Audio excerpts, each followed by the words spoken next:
नमस्कार प्रिय श्रोताओं, आप सुन रहे हैं धर्मवीर भारती की लिखी हुई उपन्यास गुनाहों का देवता। डॉक्टर शुक्ला के दोस्त मिस्टर श्रीवास्तव बैरिस्टर है ना, वे हमारे खानदान के एटनी थे। उन्होंने और डॉक्टर शुक्ला ने ही यह जायदाद हमें दिलवाई। लीजिए, मशीन तो ठीक हो गई। उसने टाइपराइटर में कार्बन और कागज लगाकर कहा, लाइए निबंध। इसके बाद घंटे भर तक टाइपराइटर रुका नहीं। कपूर ने देखा कि यह लड़की जो व्यवहार में इतनी सरल और स्पष्ट है, फैशन में इतनी नाजुक और शौकीन है, काम करने में उतने ही मेहनती और तेज भी है। उसकी अंगुलियां मशीन की तरह चल रही थी और तेज इतनी कि 1 घंटा में उसने लगभग आधी पांडुलिपि टाइप कर डाली थी। ठीक 1 घंटे के बाद उसने टाइपराइटर बंद कर दिया। बगल में बैठे हुए कपूर की और झुक कर कहा, अब थोड़ी देर आराम। और अपनी अंगुलियां चटखाने के बाद वह कुर्सी खिसका कर उठी और एक भरपूर अंगड़ाई ली। उसका अंग अंग धनुष की तरह झुक गया। उसके बाद कपूर के कंधे पर बेतकल्लुफी से हाथ रखकर बोली, क्यों, एक प्याला चाय मंगवाई जाए? मैं तो पी चुका हूँ, लेकिन मुझसे तो काम होने से रहा। अब बिना चाय के, पम्मी एक अल्हड़ बच्ची की तरह बोली और अंदर चली गई। कपूर ने टाइप किए हुए कागज उठाए और कलम निकालकर उनकी गलतियां सुधारने लगा। चाय पीकर थोड़ी देर में पम्मी वापस आई और बैठ गई। उसने एक सिगरेट केस कपूर के सामने किया। धन्यवाद, मैं सिगरेट नहीं पीता। अच्छा, ताजुब है। आपकी इजाज़त हो तो मैं सिगरेट पी लूं? क्या आप सिगरेट पीते हैं? छी, पता नहीं क्यों औरतों का सिगरेट पीना मुझे बहुत ही नापसंद है।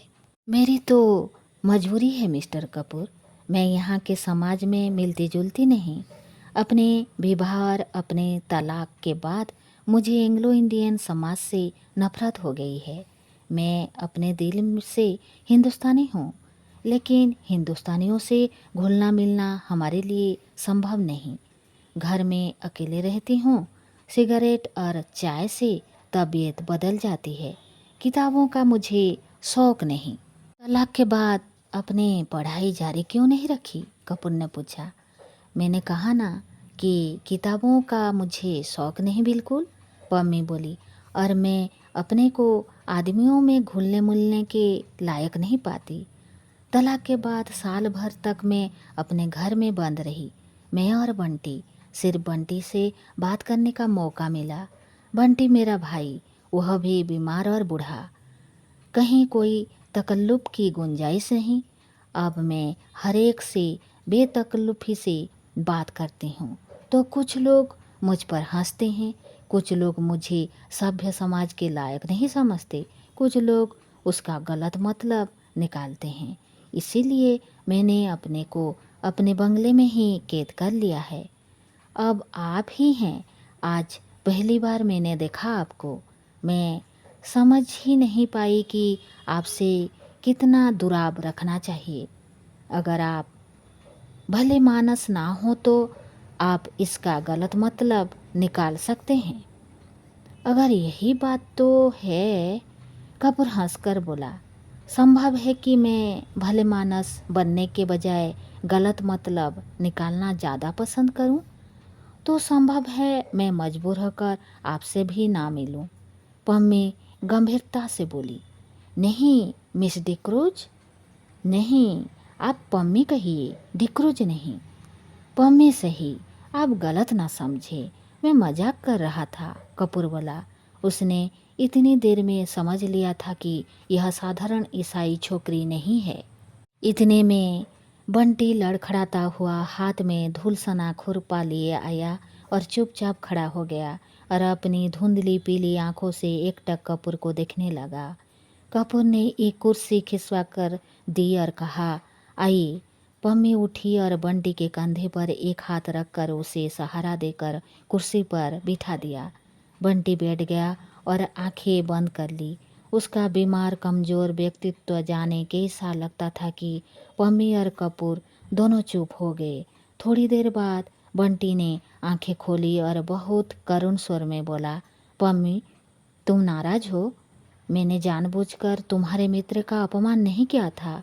अरे नहीं, पम्मी ने उठकर बंटी का माथा सहलाते हुए कहा, मैं तो भूल गई और कपूर भी भूल गए। अच्छा, धन्यवाद पम्मी। अपना हाथ इधर लाओ। और वह पम्मी के हाथ पर सिर रख कर पड़ा रहा और बोला, मैं कितना अभागा हूँ, कितना अभागा। अच्छा पम्मी, कल रात को तुमने सुना था? वह आई थी और पूछ रही थी, बंटी, तुम्हारी तबीयत अब ठीक है? मैंने झट अपनी आंखें ढक ली कि कहीं आंखें की पीलापन देख ना ली। मैंने कहा, तबीयत अब ठीक है, मैं अच्छा हूँ, तो उठी और जाने लगी। मैंने पूछा, कहाँ चली? तो बोली, साजेंट के साथ जरा क्लब जा रहा हूँ। तुमने सुना था पम्मी? कपूर स्तब्ध सा उन दोनों की ओर देख रहा था। पम्मी ने कपूर को आंख का इशारा करते हुए कहा, हाँ, हमें मिली थी वो, लेकिन बंटी वह सजन के साथ नहीं गई थी। हाँ, तब? बंटी की आंखें चमक उठी और उसने उल्लास भरे स्वर में पूछा। वह बोली, बंटी के ये गुलाब साजन से ज़्यादा प्यारे हैं। पम्मी बोली, अच्छा? मुस्कुराहट से बंटी का चेहरा खिल उठा। उसकी पीली पीली आंखें और धंस गई और दांत बाहर झलकने लगे। हूँ, क्या कहा उसने? फिर तो कहो। उसने कहा, ये गुलाब साजन से ज़्यादा प्यारे हैं। फिर इन्हें गुलाबों पर नाचती रही और सुबह होती ही इन्हीं फूलों में छिप गई। तुम्हें सुबह किसी फूल में तो नहीं मिली? उहुँ, तुम्हें तो किसी फूल में नहीं मिली? बंटी ने बच्चों के से भोले विश्वास के स्वर में कपूर से पूछा। चंदर चौंक उठा। पम्मी और बंटी की इन बातों पर उसका मन बेहद भर आया था। बंटी की मुस्कुराहट पर उसकी नसें थरथरा उठी थी। नहीं, मैंने तो नहीं देखा था, चंदन ने कहा।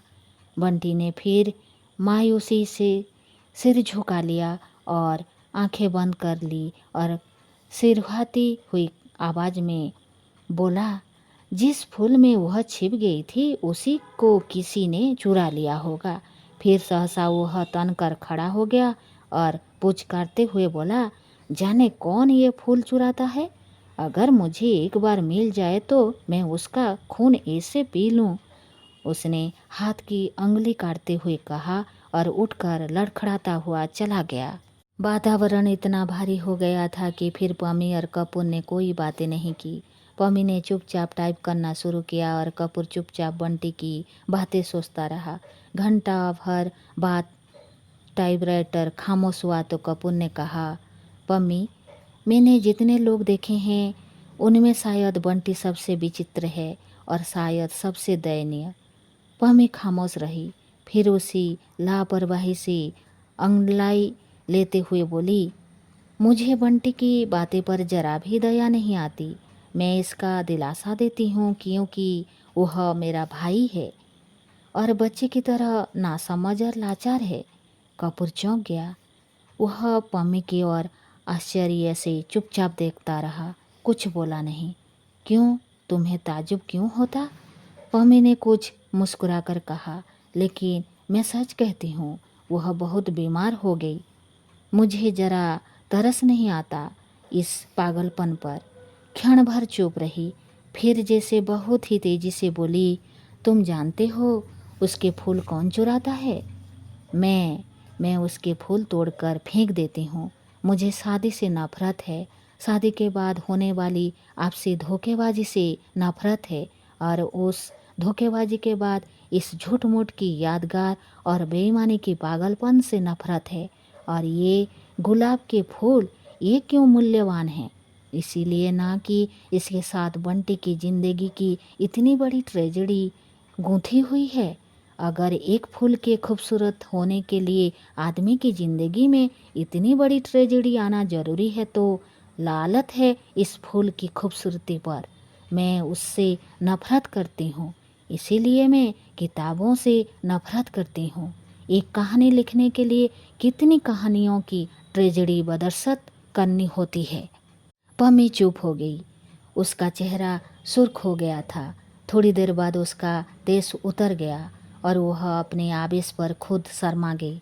उठकर वह कपूर के पास गई और उसके कंधों पर हाथ रखकर बोली, बंटी से मत कहना, अच्छा? कपूर ने सिर हिलाकर स्वीकृति दी और कागज समेट कर खड़ा हुआ। पम्मी ने उसके कंधों पर हाथ रखकर उसे अपनी ओर घुमाकर कहा, देखो, पिछले 4 साल से मैं अकेली थी और किसी दोस्त का इंतज़ार कर रही थी। तुम आए और दोस्त बन गए, तो अब अक्सर आना है। अच्छा, कपूर ने गंभीरता से कहा। डॉक्टर शुक्ला से मेरा अभिवादन कहना, कभी यहाँ ज़रूर आएं। आप कभी चलिए, वहाँ उनकी लड़की है, आप उससे मिलकर खुश होंगी। पम्मी उसके साथ फाटक तक पहुँचने वाली चली तो देखा बंटी एक चमेली के झाड़ में टहनियाँ हटा हटा कर कुछ ढूंढ रहा था। पम्मी को देखकर पूछा उसने, तुम्हें याद है वह चमेली के झाड़ में तो नहीं छिपी थी? कपूर ने पता नहीं क्यों जल्दी पम्मी को अभिवादन किया और चल दिया। उसे बंटी को देखकर डर लगता था। सुधा का कॉलेज बड़ा एकांत और खूबसूरत जगह बना हुआ था। दोनों ओर ऊंची सी मेंढ और बीच में से कंकड़ की एक खूबसूरत घुमावदार सड़क। दाईं ओर चने और गेहूं के खेत, बेर और सहतूत के झाड़ और बाएं ओर ऊंचे ऊंचे टीले और ताड़ के लंबे लंबे पेड़। शहर से काफ़ी बाहर देहात का सा नज़ारा था और इतना शांत वातावरण लगता था कि यहाँ कोई उथल पुथल, कोई शोरगुल ही नहीं। जगह इतनी हरी भरी कि दर्जों के कमरों के पीछे ही महुआ चूता था और लंबी लंबी घास की दोपहरियाँ के नीले फूलों की जंगली लताएं उलझी रहती थी। और इस वातावरण ने अगर किसी पर सबसे ज़्यादा प्रभाव डाला था तो वह थी गेसु। उसे अच्छी तरह मालूम था कि बांस के झाड़ के पीछे किस चीज़ के फूल है। पुराने पीपल पर गिलों की लातर चढ़ी है और करिंदे के झाड़ के पीछे एक शाही की मांद है। नागफनी की झाड़ी के पास एक बार उसने एक लोमड़ी भी देखी थी। शहर के एक मशहूर रईस साबिर हुसैन काजमी की वह सबसे बड़ी लड़की थी। उसकी माँ, जिन्हें उसके पिता अदन से ब्याह करने कर लाए थे, शहर की मशहूर शायरा थीं। हालांकि उनका दीवान छपकर मशहूर हो चुका था, मगर वह किसी भी बाहरी आदमी से कभी नहीं मिलती जुलती थी। उनकी सारी दुनिया अपने पति और अपने बच्चों तक सीमित थे। उन्हें शायराना नाम रखने का बहुत शौक था। अपनी दोनों लड़कियों का नाम उन्होंने गेसु और फूल रखा था और अपने छोटे बच्चे का नाम हसरत। हाँ, अपने पतिदेव साबिर साहब के हुक्के से बेहद चिढ़ती थी और उनका नाम उन्होंने रखा था आतिश फीजा। घास, फूल, लतर और शायरी का शौक गेसु ने अपनी माँ से विरासत में पाया था। किस्मत से उसका कॉलेज भी ऐसा मिला जिसमें दर्जों की खिड़कियों से आम की शाखें झांका करती थी। इसीलिए हमेशा जब कभी मौका मिलता था, क्लास से भागकर गेसु घास पर लेटकर सपने देखने की आदी हो गई थी। क्लास के इस महाभिनिष्क्रमण और उसके बाद लतरों की छां से जाकर ध्यान योग की साधना में उसकी एकमात्र साथीन थी सुधा। आम की घनी छां में हरी हरी दूब की दूब में दोनों सिर के नीचे हाथ रख कर लेटे रहती और दुनिया भर की बातें करती। बातों में छोटी से छोटी बातें और बड़ी से बड़ी किस तरह की बातें करती थी, यह वही समझ सकता है जिसने कभी दो अभिन्न सहेलियों की एकांत बातें सुनी हो। गालिब की शायरी से लेकर उनके छोटे भाई हसरत ने एक कुत्ते का पिल्ला पाला है, यह गेसु सुनाया करती थी। और शरद के उपन्यासों से लेकर यह कि किसी उसकी मालिन ने गिलट का कड़ा बनवाया है, यह सुधा बताया करती थी। दोनों अपने अपने मन की बातें एक दूसरे को बता डालती थी और जितना भावुक, प्यारा, अनजान और सुकुमार दोनों का मन था, उतने ही भावुक और सुकुमार दोनों की बातें। हाँ, भावुक, सुकुमार दोनों ही थी, लेकिन दोनों में एक अंतर था। गेसु शायर होते हुए भी इस दुनिया की थी और सुधा शायर ना होते हुए भी कल्पना लोक की थी। गेसु अगर झाड़ियों में से कुछ फूल चुनती तो उन्हें सूंघती, उन्हें अपनी चोटी में सजाती और उन पर चंद शेर कहते के बाद भी उन्हें माला में पिरो कर अपनी कलाई में लपेट लेती। सुधा लतरों के बीच में सिर रख कर लेट जाती और निर्निमेष पलकों से फूलों को देखती रहती और आँखों से ना जाने क्या पीकर उन्हें उन्हीं की डाली पर फूलता हुआ छोड़ देती। गेसु हर चीज़ का उचित इस्तेमाल जानती थी। किसी भी चीज़ का पसंद करने या प्यार करने के बाद अब उसका क्या उपयोग है, क्रियात्मक यथार्थ जीवन में उसका क्या स्थान है, यह गेसु खूब समझती थी। लेकिन सुधा किसी भी फूल के जादू में बंध जाना चाहती थी, उसी की कल्पना में डूब जाना चाहती थी। लेकिन उसके बाद सुधा को कुछ नहीं मालूम था। गेसु की कल्पना और भावुक सूक्ष्मता शायरी में व्यक्त हो जाती थी, अतः उसकी जिंदगी में काफ़ी व्यवहारिकता और यथार्थ था। लेकिन सुधा जो शायरी लिख नहीं सकती थी, उसने स्वभाव और गठन में खुद ही एक मासूम शायरी बन गई थी। वह थी पिछले 2 सालों में तो सचमुच ही इतनी गंभीर, सुकुमार और भावनामयी बन गई थी कि लगता था कि सुर के गीतों से उसकी व्यक्तित्व के रेशे बुन गए हो। लड़कियां गेसु और सुधा के इस स्वभाव और उसकी अभिन्नता से वाकिफ थी और इसीलिए जब सुधा